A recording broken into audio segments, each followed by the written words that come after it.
De retour à Entre nous, exclusivement sur les ondes de TV Rogers, et on parle du 50e anniversaire des archives de l'Université d'Ottawa avec Michel Prévost, notre archiviste en chef d'université. Et on en parlait de l'historique, de comment ça a commencé. Là, aujourd'hui, c'est quoi le mandat vraiment actuel des archives? D'accord. Alors, avant, je dois dire que c'est aujourd'hui que je brise la glace. C'est avec toi que je parle pour la première fois du 50e anniversaire des archives. On va en parler pendant toute l'année. On va avoir des portes ouvertes, toutes sortes d'activités. On a l'exclusivité. Oui, là. exactement. Okay. Alors, c'est aujourd'hui qu'on lance officiellement les activités pour le 50e anniversaire. Okay. Et ça me fait un peu réfléchir parce que quand je suis arrivé aux archives, les archives n'avaient même pas encore 20 ans. Ouais. Et là, on va fêter 50 ans. Alors, bientôt, je vais faire même peut-être partie des archives. Des archives, toi-même.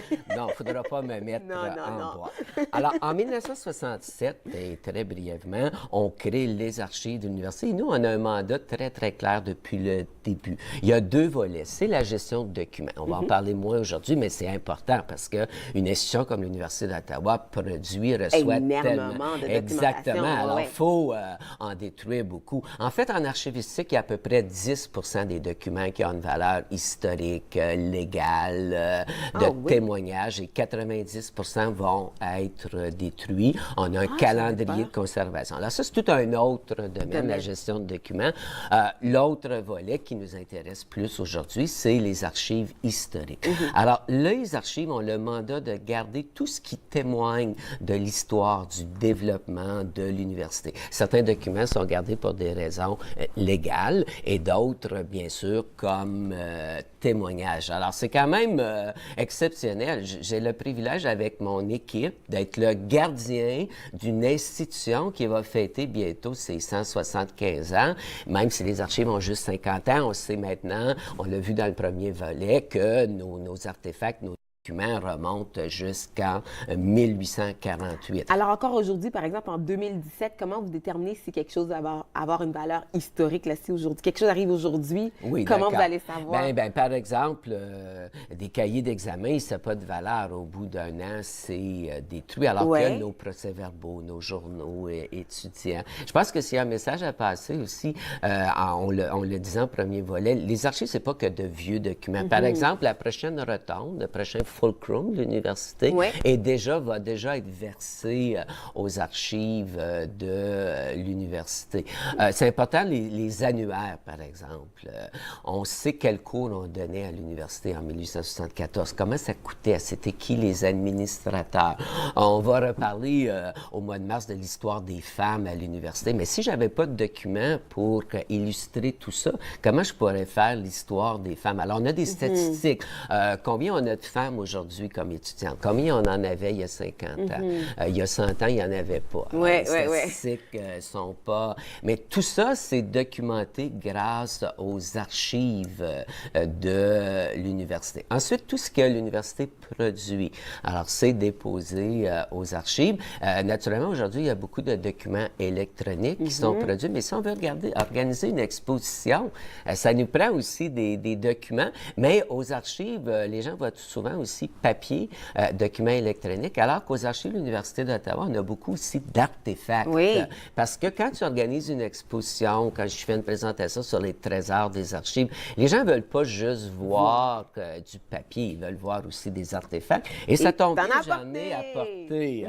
Et naturellement, le document le plus précieux, c'est les clés du premier collège de Bytown, 1848. Et ça, c'est l'original. Parce que je trouve que c'est important de montrer aux gens nos originaux. Alors, il ne faudrait pas qu'il arrive malheur à nos clés parce que c'est les seuls qu'on a. Oui, exactement. Alors, ça, c'est le très, très précieux. On a vu tantôt le père Tabaret. Ça, c'est la croix qu'il a portée de 1850 à 1886, l'année de sa mort.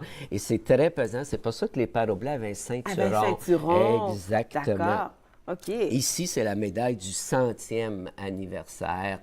Et ça, c'est très, très rare. Imagine-toi que quand on a préparé notre exposition pour le 150e, on n'en avait même pas une médaille du 100e. Quand on a fait faire 150e, officiellement, on en avait fait 150. 150, mais dans la réalité, c'est 152 parce que j'ai demandé qu'il y en ait tout de suite 2 qui soient déposés aux archives pour éviter à mes successeurs d'avoir les mêmes problèmes. OK. Ça, c'est très drôle parce que là, les gens me disent, mais qu'est-ce que ça fait? Une rondelle? Mais c'est la rondelle des Gigi's de l'université. Je ne sais pas si tu sais d'où vient le nom Gigi's. C'est les 2 couleurs officielles de l'université, gris et grenat. Alors, au 19e siècle, les francophones criaient « Go-Go gris-grenat », les anglophones criaient « Go-Go Gigi's ». Alors, tout le monde est passé. Parce que crier « Go-Go gris-grenat », ça ne fonctionne pas très bien. OK. Mais je trouve ça intéressant parce que les gens ne s'attendent vraiment pas à avoir un ballon de football, un bâton de hockey ou une rondelle. Sauf que, apportez-moi pas n'importe quelle rondelle. On ne va pas prendre ça aux archives de l'université. Il faut vraiment qu'il y ait un lien avec l'histoire. L'histoire. Tout à fait. Ça, c'est une autre belle petite médaille. En 1904, en fait 1905, on a célébré le 100e anniversaire du pavillon Tabaret, qui est le symbole de l'université. Et pour l'occasion, l'université a fait faire une petite médaille parce que ce bâtiment-là est tellement important pour nous. Bien sûr, il y a des documents. Oui. Ça, j'aime beaucoup, parce qu'aujourd'hui, on ne fait plus des documents comme ça avec des petits pompons. Et c'était pour l'intronisation de Mme Pauline Vanier en 1966, qui est devenue la première femme chancelière de l'université. Et la première laïque parce qu'avant, c'était toujours l'archevêque d'Ottawa qui était chancelier de l'université, parce que notre fondateur, Monseigneur Guigues, c'est le premier évêque catholique de Bytown. Il devient évêque en 1847 et il va créer le collège de Bytown l'année suivante. Ici, un document très, très important. Sur le bilinguisme. Oui, on vient d'adopter une nouvelle version, mais en fait, ça, c'est en 1974, la première politique sur le bilinguisme. Et un autre document qui est très, très important, c'est la loi de l'université de 1965. Et si on a le temps, mon dernier artefact, ça, c'est l'invitation. L'Université d'Ottawa a souligné en 2005 les 85 ans du père Roger Guindon. On a le pavillon Roger Guindon. Père Guindon est pour le 20e siècle, un de nos plus importants recteurs. Il a été là pendant 20 ans. Alors, je ne pense pas que M. Frémont, notre recteur actuel, va être là pendant 20 ans, parce que c'est devenu tellement exigeant être recteur de l'Université d'Ottawa que 20 ans, ce serait un très long mandat.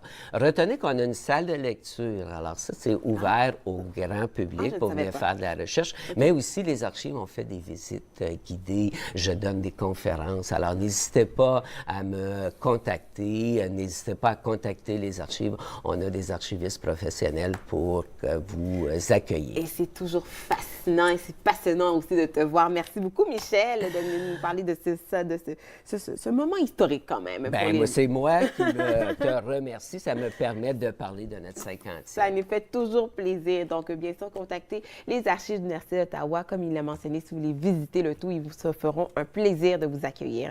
Nous, on fait une pause capsule avec le chef Marc Miron.